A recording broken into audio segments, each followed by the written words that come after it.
Pretty much. Many thanks for staying with us. In case you're joining us right now, we're just in time for the big conversation here on KTN Prime. And tonight we're talking about the registration of Linda Mwananchi, the chaos that we're witnessing here in the country in terms of the Gunism menace that continues to ravage political rallies, including today in Embu Deke when President William Ruto was on a development tour, and what is at stake ahead of the 2027 general election. Now, joining us this particular evening just to help us understand what is happening, more specifically within the Linda Mwananchi faction, there have been allegations or accusations of some sort of disunity within the faction, leadership wrangles rocking the outfit. And Senator Godfrey Osotsi, the good senator from Vihiga County, is here tonight to help us understand what is happening. A very good evening to you, Senator. Thank you very much for this opportunity to talk to the many Kenyans who are listening and watching us this evening. Thank you very much. Pretty much. Always a pleasure having you around. Yeah. Let's start with the order of events, because a lot has been happening. But the most recent issue at hand is the registration of the Linda Mwananchi party. And there have been concerns because the Office of the Registrar of Political Parties has been on the spot, especially from your end, in regards to what you deem as frustration or plot or ploy by the ORPP or the government through ORPP to ensure that Linda Mwananchi party or faction does not register itself. Now, you do say that your concern is not even about the party. You're concerned about the brand that you've built for the past few months. Now, what exactly is happening? When did Linda Mwananchi reserve the name with the ORPP? Well, I wouldn't want us to focus too much on the idea of the brand Linda Mwananchi, because as our presidential candidate, Edwin Sifuna, said over the weekend, that we could adapt any name. It doesn't really matter the name. What matters is the resolve of the personalities around a movement, and the support from Kenyans is what matters most. But this government, clearly they have panicked, and that's why they are playing all these monkey games on just a name. But I want to say that we are prepared to fight in court, because that is what is provided for in law. But at the same time, we are alive to the fact that any name that we shall bring to Kenyans will suffice. It's unfortunate that an office that is supposed to be independent, the office of the Registrar of Political Parties, is supposed to be an independent office, like a referee. But the kind of games that are being played in that office suggest that as a country, we are far off having a proper system of regulation of political parties. When we started talking about Linda Mwananchi, I think it was around March there, someone went to attempt to reserve the name. And luckily the media, particularly the Standard newspaper, you came out and highlighted that someone had gone to reserve the name Linda Mwananchi. At that point, we wrote a protest letter, which was more like a caveat to the Registrar of Political Parties, asking him not to reserve that name to anyone, because we are the promoters of Linda Mwananchi.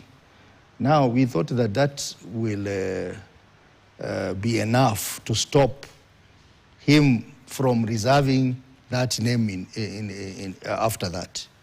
But when we got to a point where Kenyans were telling us that we want you to give us a party, we want you to give us a party. So we started the process of having a party, and we asked our lawyers to approach the office of the Registrar of Political Parties and reserve the name Linda Mwananchi. We got a negative response from the office of the Registrar of Political Parties that they could not register or reserve the name Linda Mwananchi because of public interest. At that point, there was no explanation of what public interest is. It was just plainly public interest. So we also sent another group of lawyers to go and reserve 3 names with an abbreviation Linda. The first name was Liberal National Democratic Alliance. Then we had Liberation National Democratic Alliance. And then we had Liberty National Democratic Alliance. And I personally presented that letter to the Registrar of Political Parties. Okay. Because, you know, they had denied us Linda Mwananchi. So we were working on the various variations of the acronym Linda. And the registrar accepted that he was going to reserve those names. But 2 weeks later, he called me, and I have messages from him. And he told me that someone called Ithuku had actually reserved that name in November 2024. And I told him it's not possible that in 2024, Thuku was thinking like Linda Mwananchi, that he could think of 3 names with an acronym Linda, the same way Linda Mwananchi principals were thinking. So I could not understand that. I told them this is not possible. He insisted that indeed they reserved that name in November 2024. Now, at that point, we then decided to approach as a team his office and have a meeting with him to discuss all these shenanigans.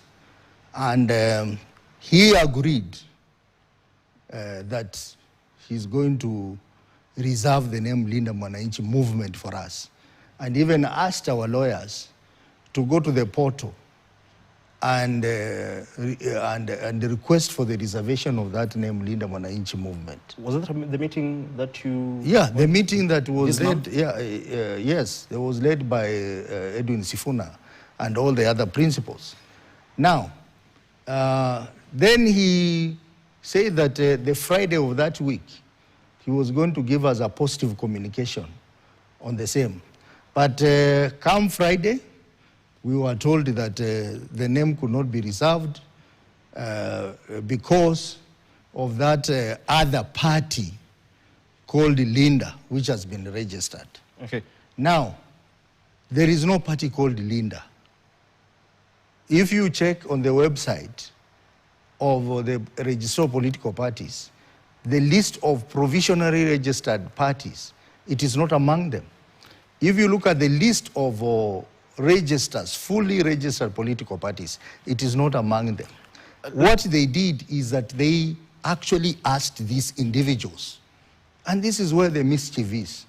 They asked these individuals to go and use the same content of our letter. Before you explain to that. use the same, let me just finish. To use the same content of our letter and backdate it to November 2024. And then appear like these guys came before you, so we are giving them this name. Now that tells you how rotten our system is in this country. That if an office of registrar or political parties can participate in abuse of power, abuse of the privilege it has been given by the Constitution and the people of Kenya, then as a country we're in trouble.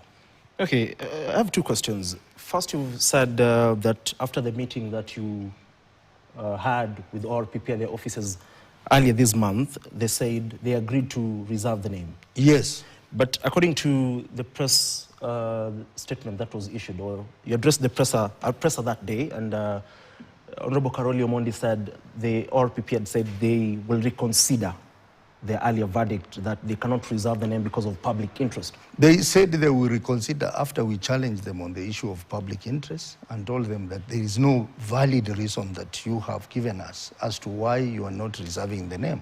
And then they said, we will reconsider. And internally in that meeting, they actually agreed that they will reconsider in a positive way.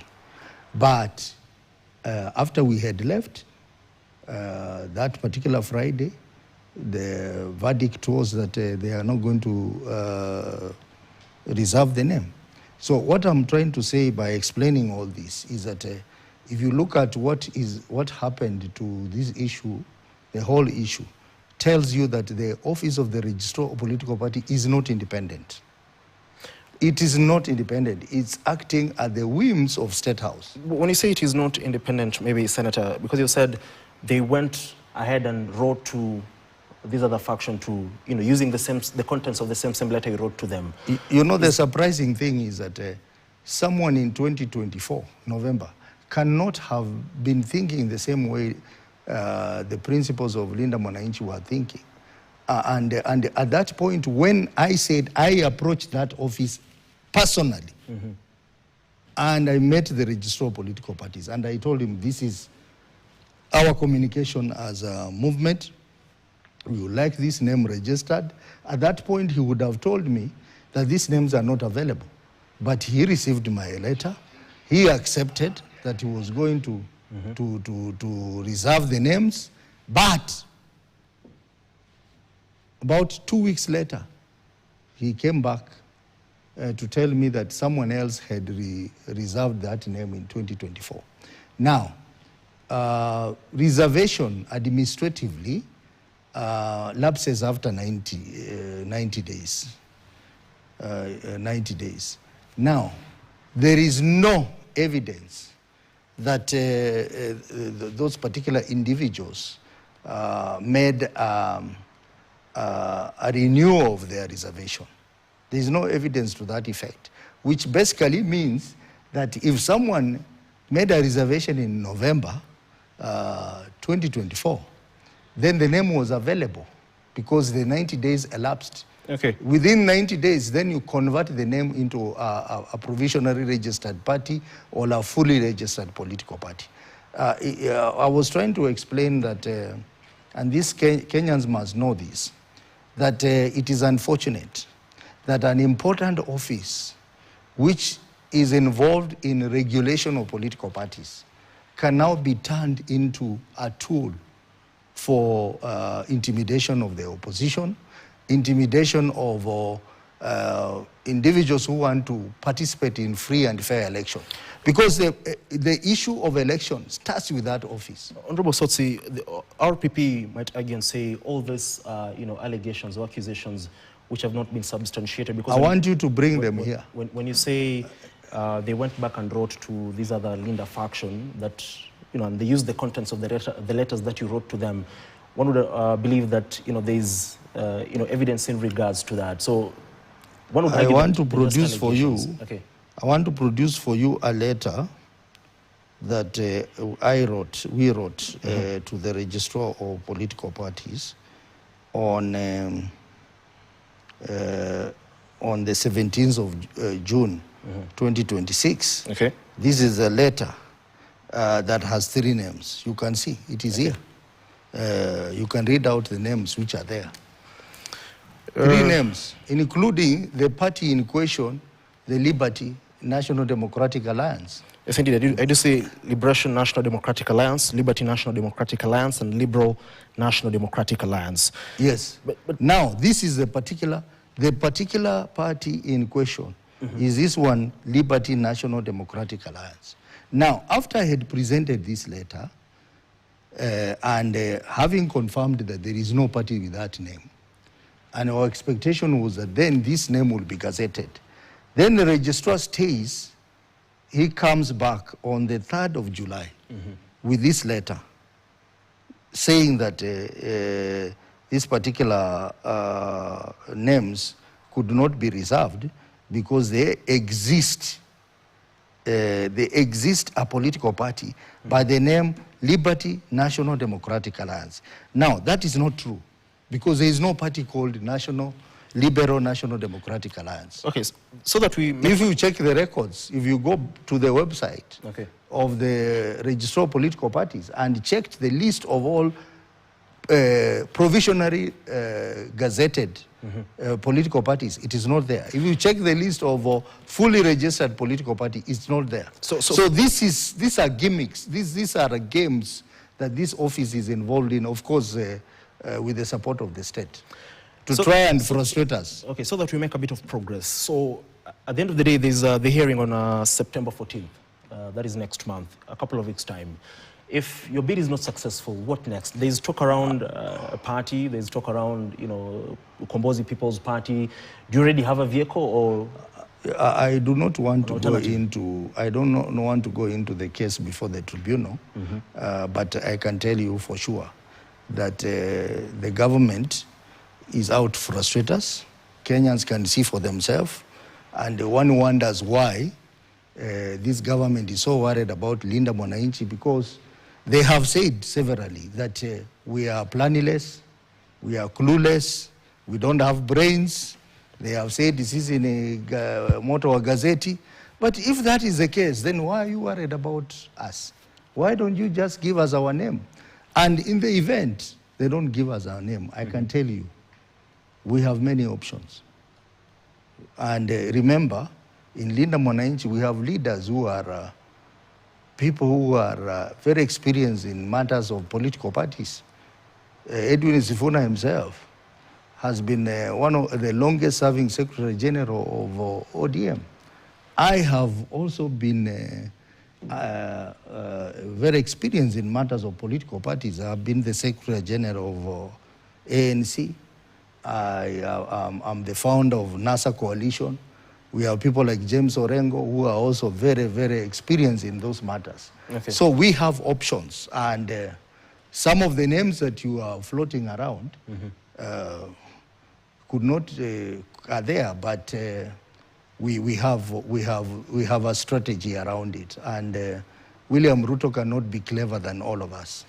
I asked that question because the deadlines are fast approaching, those in regards to political parties and all. But still within Linda Mwananchi, there's... That deadline, that deadline is a deadline for submitting specimen details of 3 officials of the party. Those are basically people who will be involved in direct communication with IBC or with the Registrar of Political Parties. So it's not a major deadline as such. And every party always has those people. It's not a new thing. It's been there. But we have time. We have time. And our people should not be worried about this much talked about deadline of 15th October. That deadline is a normal deadline of just submitting specimen signatures and contacts of 3 officials of the party. Talking about officials, Honorable Osotsi, there are concerns and there's talk surrounding some sort of disunity and power struggles within the Linda Mwananchi faction in terms of when the party is officially there or in place, there's some bit of wrangles on who will be the party leader, who will be the deputy party leader, who will be the secretary general. So what exactly is happening? I can tell you for sure, there are no wrangles in Linda Mwananchi.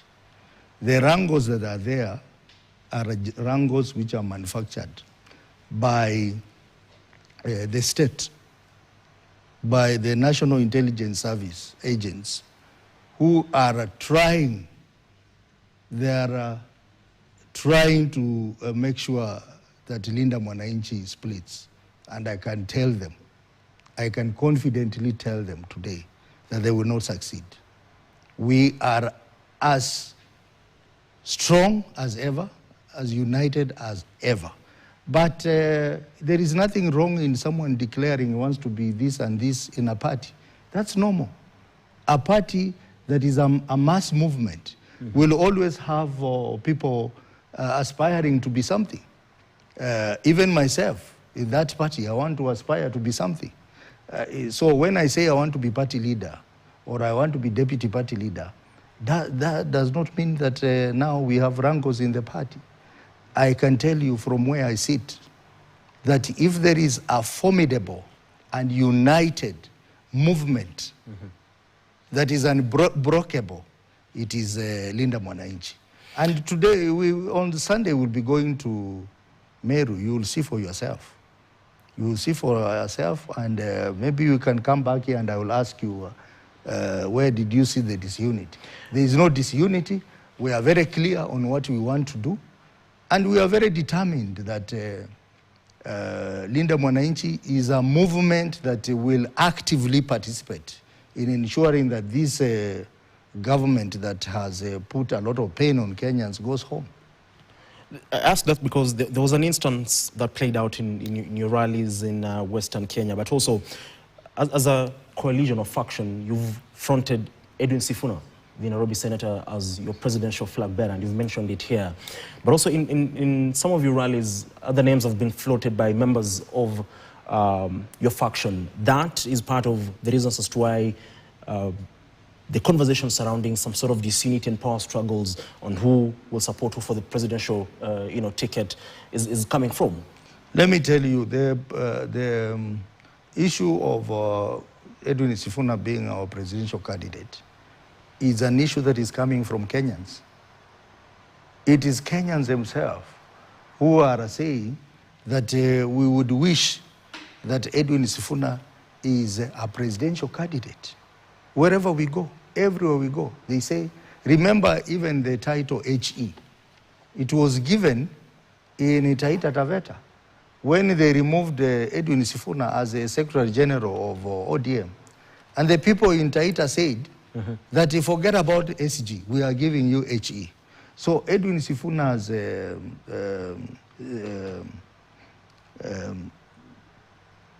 demeanor and maybe the trust the Kenyans have in him is what has made him to be desired to be the presidential candidate.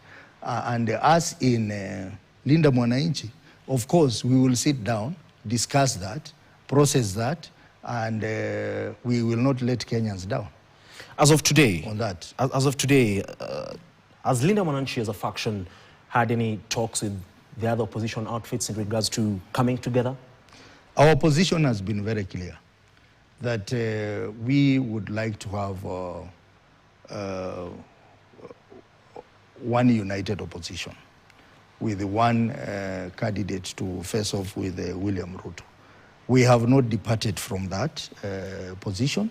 We work aggressively towards that, but we politely requested our colleagues who are in the united opposition or in Azimio coalition to give us time.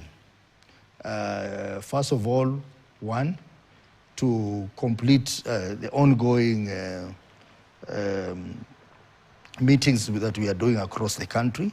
So far we have done 17 counties, and we would like to go to all the 47 counties. Number two, we also are working on a political party. So we would like to finish that process.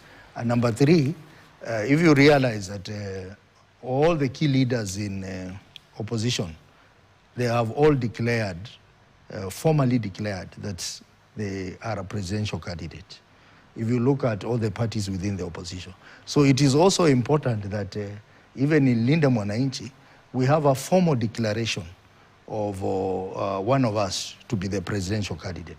Now, once all these processes have been done, then we'll be more than willing to sit down on a table with our colleagues in the united opposition and discuss these issues. So it is something that we have discussed. Remember, we have met Matiang'i, Fred Matiang'i. We also met Kalonzo Musyoka, and we are planning to meet the others. And our position is that it is important for opposition to have a united front. But for us, we would like to focus as much as possible on the three issues that I have highlighted. One, complete our engagement across the country. Two, we like to finalize the issue of the party. And on the issue of the party, I can confidently tell Kenyans that we have choices. We have choices. The issue of a party is not worrying us. The registrar is playing games on the name, but we have political parties to choose from. And among those options, we will be announcing to Kenyans at the right time. When is the right time? Well, you know how the government is behaving now. The right time is our strategic weapon. I want to tell you that parties that have won election in this country have always come at the last minute, towards the end. You saw in 2002, the ODM was only 1.5 years. First of all, 2002, the NAC coalition came just like 2 months before election, and they won election against Kanu. Then in 2007, ODM and the PNU were, first of all, ODM was 1.5 years then. PNU was 2 months to the election, and you saw how PNU ended up winning the election, although we had challenges with the results of that election. Then 2013, TNA and URP, the Jubilee coalition, just came like 4 months to the election, and they won the election. Then in 2017, you saw the Jubilee merger party, that the merger happened just a few months to the general election, and they ended up winning. Okay. Even UDA in the 2022 election, UDA was a new party, and it ended up delivering the presidency. So, for us, our date for the launch of our party is going to be a strategic decision. Now, you've talked about your engagements with the people, and you've traversed almost 17 counties out of 47. I would presume around 30 remaining. In your engagements, are you collecting views in terms of who you'll be fronting as your presidential flag bearer? And do we expect you to formally announce your presidential flag bearer the same time you will launch the party, or after you've finished your engagements across the country? And what, maybe at the timeline? The engagements across the country are very important. It's not just the issue of who will be the presidential candidate. It is also to collect views from Kenyans. And we have listened to Kenyans wherever we go. And very soon, we will be launching our blueprint. Blueprint is basically talking about the issues that Linda Mwananchi will carry out if they're given a chance to lead this country in all the sectors of the economy, be it health, education, agriculture, issues of management of the economy, public debt, and all that. So we are already doing that, and as we move around, we are collecting views from Kenyans. Number two, we are also moving around to understand how this government has punished Kenyans and how Kenyans are suffering. And that is important for us to have a feel of the real situation on the ground affecting Kenyans. Okay. And number three, we are also moving around to market ourselves and identifying various political pillars across the counties.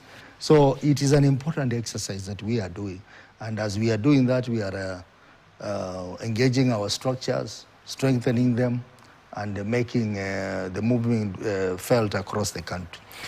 Now, with the prevailing political situation, one would argue that Linda Mwananchi is enjoying some bit of popularity at the moment, which one would argue is growing. As a faction, are you going for the presidential flag bearer, or can you take the running mate position? Or, I mean, do you have irreducible minimums for that matter? Because, like you said, everybody's talking about the presidential flag bearer. Kalonzo is presenting himself, Martha Karua the same. Regarding Gachagua, although he still has a case that is pending, what is do you have irreducible minimums in terms of what you will go for come August 10, 2027? I have said before that our desire is to ensure that we have a united opposition. But even as we desire to have a united opposition, I think all the political players within opposition, they need to go on the ground and get support from Kenyans. I know they are already doing that. We are doing that. Our colleagues in the other political formations are doing that. And at the end of the day, we are going to engage further and agree on how some of these things are going to be handled. But our desire and our strong desire is that Edwin Sifuna is chosen as the single opposition flag bearer in 2027. If your desire is not fulfilled, will the faction be willing to take the running mate position? Well, no one works hard to become a running mate. You know that. I have seen some people, even in other parties, saying they are campaigning to become a running mate. No one campaigns to become a running mate. Everyone who is campaigning to become a presidential candidate and eventually the president of Kenya. So that is our target. And we will work hard to convince all the players within the opposition that we have a suitable candidate for president in Edwin Sifuna. Many argue that the unity of the opposition is hinged on the final decision on who will be the presidential flag bearer and who will be the running mate. But only time will tell whether the opposition will remain united. I see a lot of hope. I can tell you from where I sit. I see a lot of hope that opposition will produce a single candidate to face off with William Ruto. I have heard people say that the opposition is going to split, and every time I hear about that, the next day I see the opposition together, either in a rally or in a meeting. And I can tell you, in before 2002 election, we had those kind of concerns that the opposition then, the NAK, which was led by Mwai Kibaki, and the Rainbow, which was led by Raila Odinga, will not come together. Okay. But towards the end, you heard about the Kibaki Tosha thing, and opposition was united. Everyone in the opposition understands that it is important for us to come together. And that's why all of us are talking about one term. Okay. We are all talking about one term because that is the agenda that we have. And I've heard William Ruto say that we have no agenda. And I keep on saying, yes, you can tell us we have no agenda, but we have one primary agenda. One primary agenda which we think will resolve 80% of our problems is to send William Ruto home. So that is a very primary agenda for us. Because once we send him off, 80% of our problems are sorted. How will that happen? Kenyans. How will those problems be solved? Because you can't see the problems which are here. You are an employee of Standard Media. Look at your payslip, and you will see problems there. Look at this housing levy thing, and the housing, affordable housing is a scam. Look at education, how it's being managed, a university funding model and all issues around how education is funded in this country. The concern is you begin to see problems everywhere, every sector. There are problems. One would say... And those problems are going to be sorted once William Ruto is out of power. One would argue they'll be sorted if there are alternatives to what is in place at the moment. And that is what President William Ruto says you lack. You are not providing alternatives to the policies and programs in place. Let me tell you, opposition does not exist to provide alternatives until they get to power. Opposition exists to pinpoint the mistakes of the government so that they can correct. When we say there is a problem with our universal health care program, and we give examples why we have a problem, it is their duty to think about what we are saying and rectify. Then because if you tell us about alternatives, where do we take the alternatives? We are not in government. We can only implement the alternative when we are in government. And let me tell you, very soon we'll be coming up with a blueprint. And that blueprint is going to deal with those issues that you are talking about, the alternatives. Of course, and some of them are going to be earth-shaking. Of course, it is true that... How we are going to deal with all those issues in health, education, issues in economy, issues in managing governance in this country. So let him hold his horses. Of course, it is true that hold his horses. You might have the solutions, but there's nothing much you can do about implementing them now. But the voters need to understand where you're coming from. This is the problem that you've pinpointed, and you have to convince them that this is the solution that we're providing so that this problem will be fixed. That time is coming. Remember, election is about 11 and a few days, 11 months and a few days. That conversation will come. Why is he pushing us to say what we are going to do 11 months to come? That is a symptom of a government that has failed. A government that goes to ask opposition for solutions. It's a clear indicator that this is a failed government. When should Kenyans expect this blueprint that you're talking about? No, we are doing it. I don't want to preempt what is contained in the blueprint, but at the right time, and maybe in less than 2 months, we will be launching blueprints to Kenyans to really understand what is there and what we intend to do. Okay. To deal with the problems created by William Ruto and his government. Okay, let's shift gears because of time. One big concern that we're having in the country is the issue of goonism. And we saw what transpired in Homa Bay County. When you came to Standard Media Group 4 months ago after you were attacked in Kisumu, you said the issue of goonism is going to cause a lot of problems if it is not fixed. Even before I talk about what happened today in Emuru Dikir, you had the Interior CS over the weekend, on Friday to be specific, in Nigeria, Wasingishu County. And he had a lot to say in regards to what is happening. In fact, he said if you had information or you had been briefed that there were goons in Homa Bay, you shouldn't have gone to Homa Bay County. From where you sit, not only as a Mwananchi leader within the Mwananchi faction, but also as a citizen of this country, what do you make of his sentiments, him being the Cabinet Secretary for Interior and National Administration? Let me tell you, this problem of goonism, it is something that this government can easily deal with. But you know why they can't deal with it? Because they are the ones encouraging, promoting, and utilizing goons all over the country. And I've said it before.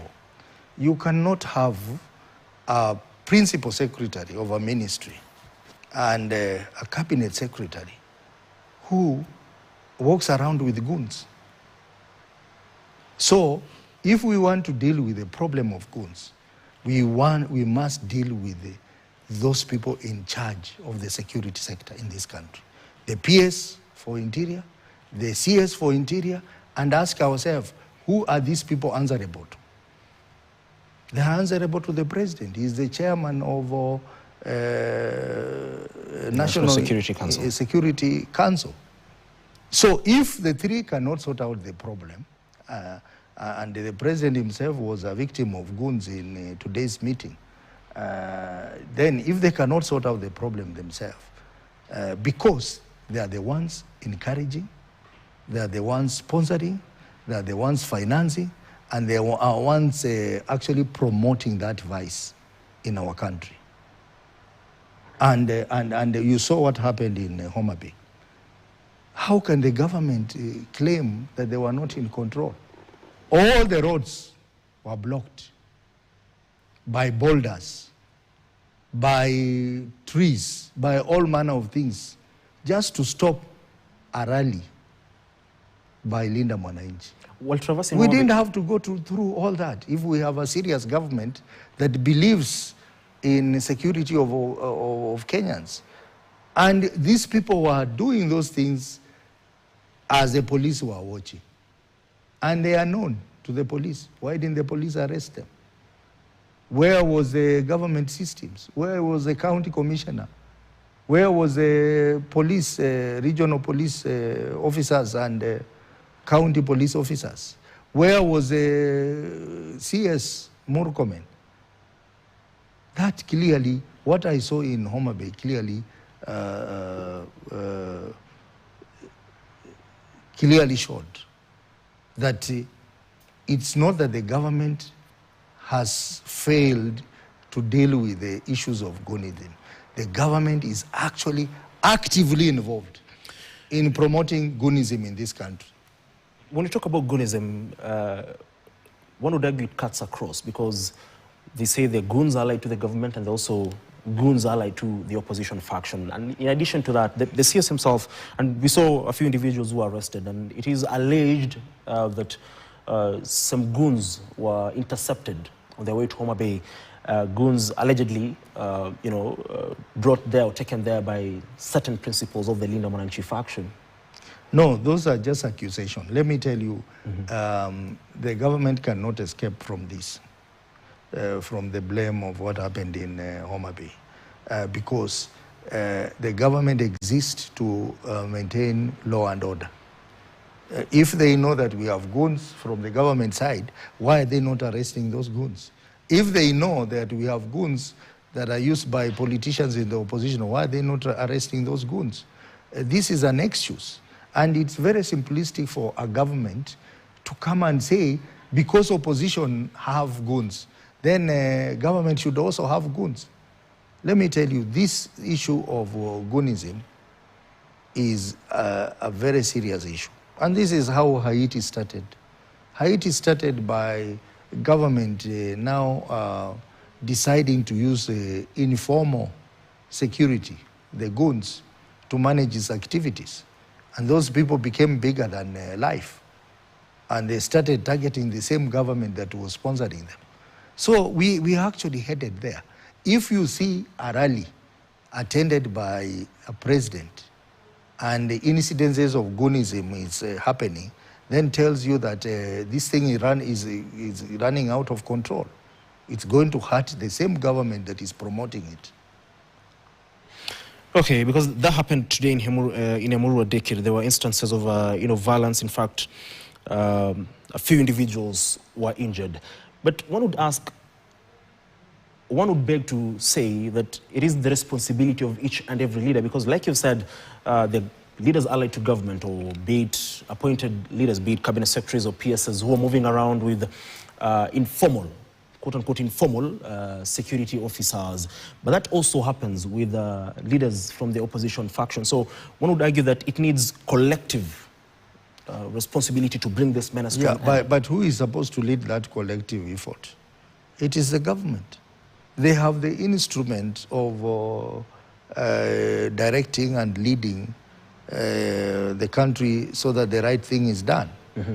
Why are they not doing that? They keep on talking about goonism, we will fight goonism, but at the end of the day, they are the ones who are using goons. I was attacked, I'm a victim of goonism. I was surprised that the people who attacked me, that they have not been, the 17 people have not been, all of them have not been apprehended.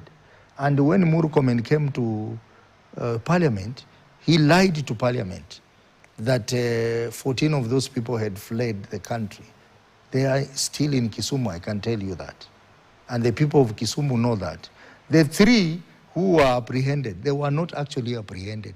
They were asked to appear in the police station. Then when they went there, they were temporarily arrested. When they went to court, they were given a bond of 1 million each, which was quickly paid. Where did the goons get money to pay if it's not from the government? So if a senior citizen like me, who is representing the people of Vihiga in the Senate, can be attacked and nothing happens to the attackers, then what about an ordinary Kenyan? So we have a serious problem in this country, and the solution is to tell this government to stop promoting the culture of goonism. And when you see this goonism thing happening, and the government is quiet or is promoting it, know that this is one of the things they are going to use to rig election in 2027. It is indeed very concerning, and Kenyans out there do hope that this is an issue that can be addressed as soon as possible. Now, let's shift gears a little bit, but still in relation to the head of state, because he was in Emuru Dikyu today in Narok County. The allegations, of course, former President Uhuru Kenyatta has come out to say he's not funding the opposition, but the head of state maintains that you are being bankrolled, you're being financed or oiled by the former head of state. What do you say in regards to that, to begin with? You know, that is typical of if I may use this example. When a thief is being chased by a crowd of people, he would turn somewhere and then start pointing a finger on other people who are not thieves. The president of Kenya should be the last person to talk about another leader funding a particular or opposition. Because if I ask you, all the money that people are being given in State House, where is it coming from?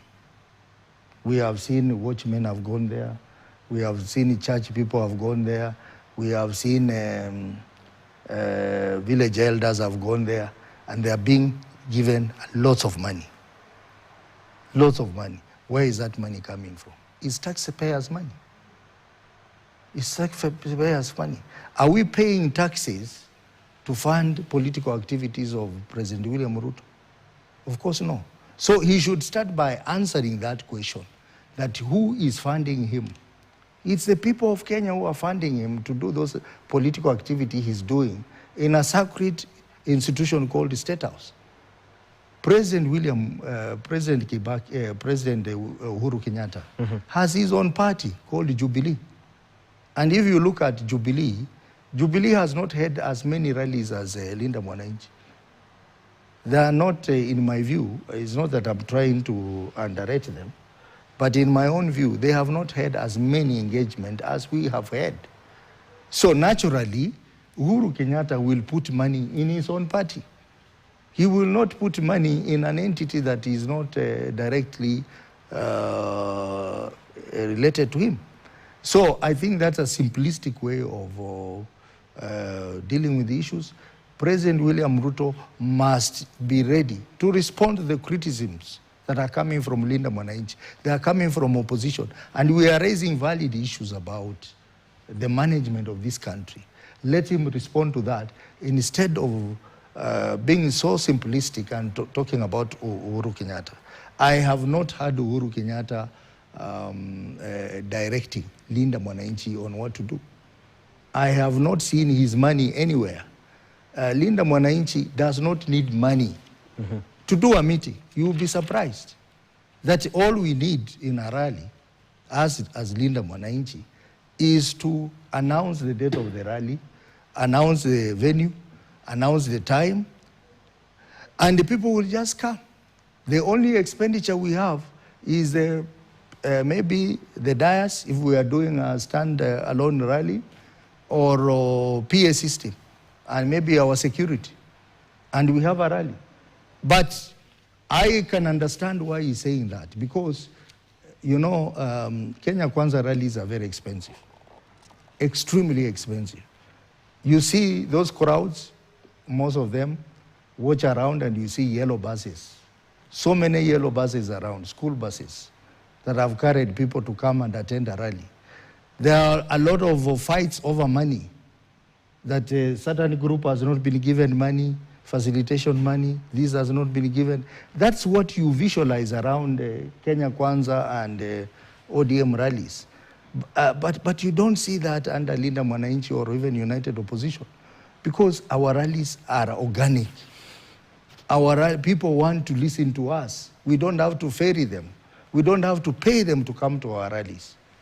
Okay, let's focus a bit on Western Kenya, because it is also a region that you come from, and many do predict that Western region will be a very important factor in the 2027 general election.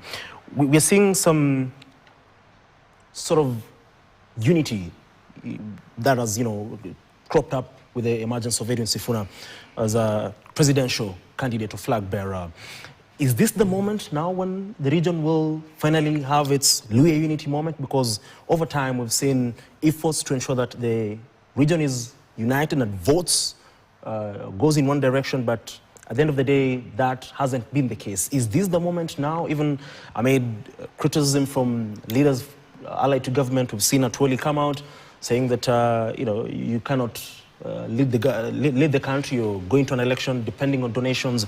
We've seen Prime CS Musalia Mudavadi saying you don't have the capacity, like you said earlier on, Moto ya Magazeti. We've seen House Speaker Moses Wetangula allude to the same. Is there goose cooked? And is this the moment for that elusive Luhya unity finally? Let me tell you, something interesting is happening in Western Kenya. It is a moment of reawakening the region. And the Sifuna moment is revealing a lot of things. First of all, the people want change. The people want fresh leadership in the region. The things that have been dividing us are coming out. People are discovering that the disunity that has been there has been artificial. And there are personalities around the disunity. These are personalities who are now coming out to fight Edwin Sifuna because they have been profiting from disunity of our people. Those names that you are mentioning, they have been the beneficiaries of the disunity of our people. Because every election, they become pretenders to the throne. They come and lie to our people. They want to be presidents. Then towards the end, they are no longer going to be president. They cut deals and they leave people hanging there. Our people have now discovered where the problem is. And that's why they are not listening to Wetangula. They are not listening to Mudavadi. They are not listening to Atwoli. They have decided that this time they are going to stand with Edwin Sifuna. Mm-hmm. And the more efforts our elders, the three elders do, the more they make people even more stronger in pushing for change. I can give you an example. When Mudavadi and Weta sat down with William Ruto and engaged in an agreement to say that 30% of share of government would go to Western Kenya, and that the government will construct 1,000 kilometers of tarmac road, and that the government will put up 5 manufacturing plants, 1 in each of the 5 counties, and nothing has come forward. People are saying that. You can't lie to them. When this government decides that they are going to be launching roads and they are not putting sufficient money on those roads, it is annoying that a road like 30 kilometers, a government puts on only 50 million, which can only construct 1 kilometer of road. And they come and launch that road. And that's what they have done all over Western. Putting little money on roads and then coming and telling people that we have launched this road, it's going to be a tarmac. You cannot construct a road for 50 million. It's not possible. And people are seeing this. And these are conversations that are going on in the region. So you have seen now they have diverted. They are now focusing on empowerment drives. They are even annoying people even more. Mm-hmm. That you lied to people that you will bring the real development to them. Then when they are waiting for real development, you come with the handouts, running around. In fact, let me tell you, President William Ruto, if you are listening to me or you are watching me, you are wasting your resources in those empowerment drive because they have no traction among our people. Our people attend to pocket that money, but as soon as you leave them even more united towards against you. Honorable Osotsi, we're running out of time. Just two things, briefly. One is about the sentiments made by House Speaker Moses Wetangula a few days ago that he's been taking leaders to State House, local elected leaders, members of parliament who've been given TSC employment letters, but they end up selling them at, huge amounts of money. As a leader, what do you have to say in regards to that? First of all, if Wetangula was in another competent society, he would have been picked by now.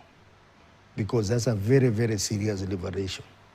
That government opportunities, which are supposed to be shared in a more equitable, transparent manner, is now being done in that manner. That's a violation of Article 10 of the Constitution. By now, the Speaker should have been impeached as a Speaker. Secondly, he needed to state that those opportunities are given to Kenya Kwanza members of parliament, not to the opposition. They discriminate against opposition. So he was actually talking to his own government, his own coalition, that they are, even with the resources which have they stolen from Kenyans, they still simple things like letters, TSC letters.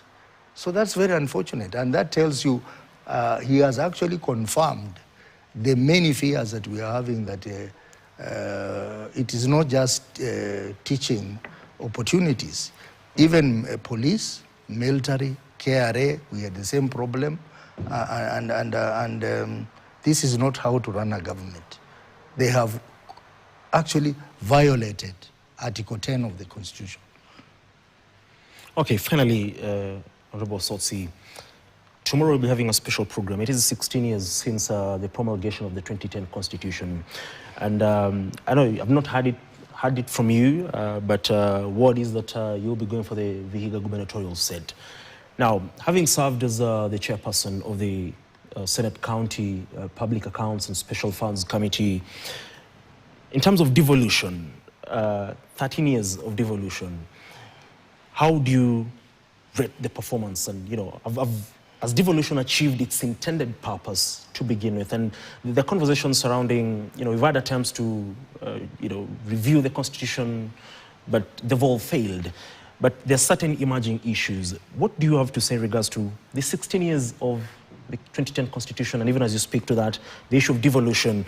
There's been concern, and I was speaking to Bungoma's governor and former Senate Speaker Kenneth Lusaka in regards to, more specifically, the county governments spending much of their revenue on recurrent expenditure, because it is based on a report that the Senate did release earlier this month. And he was talking about the figure of 35% threshold that county governments should not exceed in terms of salaries and benefits as too low. He's proposing a figure of around 60%. What do you have to say in regards to that as we wind up, kindly? Well, let me tell you, we have a very good constitution in this country. Unfortunately, we have not, fully implemented that constitution. Two, we have not